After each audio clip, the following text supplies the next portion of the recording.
Le domaine militaire a toujours été le théâtre des imaginations les plus fertiles, mais peu de projets atteignent le niveau d'audace du sous-marin volant. Imaginez la scène.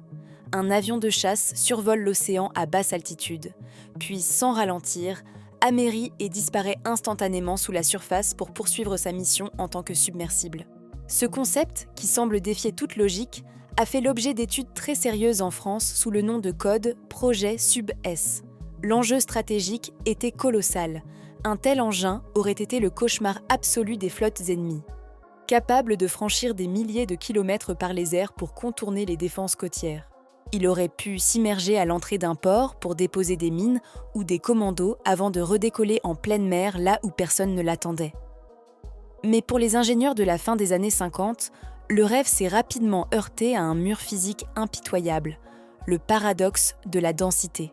En aéronautique, chaque gramme est un ennemi. Un avion doit être le plus léger possible pour s'arracher à la gravité.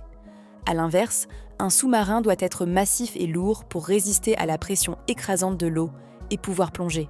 Comment concilier ces deux mondes ? Les plans du Sub-S prévoyaient des structures en alliages spéciaux et des ailes rétractables pour minimiser la traînée sous l'eau.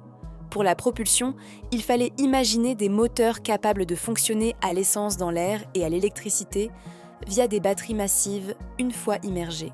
Ce double système de propulsion alourdissait considérablement l'appareil, le rendant presque incapable de voler avec une charge utile significative. Malgré des essais en bassin de carène et des calculs poussés, le projet Sub-S n'a jamais dépassé le stade de la planche à dessin. Les risques de corrosion par le sel, la complexité de l'étanchéité des turbines et le coût astronomique du développement ont fini par refroidir les états-majors. La technologie de l'époque n'était tout simplement pas prête à gérer une telle hybridation. On a préféré investir dans des hélicoptères de lutte anti-sous-marine et des missiles plus rapides, laissant le sous-marin volant aux auteurs de bandes dessinées et aux films d'espionnage. Le projet Sub-S demeure pourtant une preuve fascinante de l'absence totale de limites des ingénieurs français de l'après-guerre.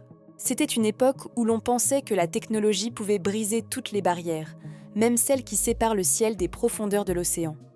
Un futur perdu qui dort aujourd'hui dans les cartons poussiéreux des archives de la Défense.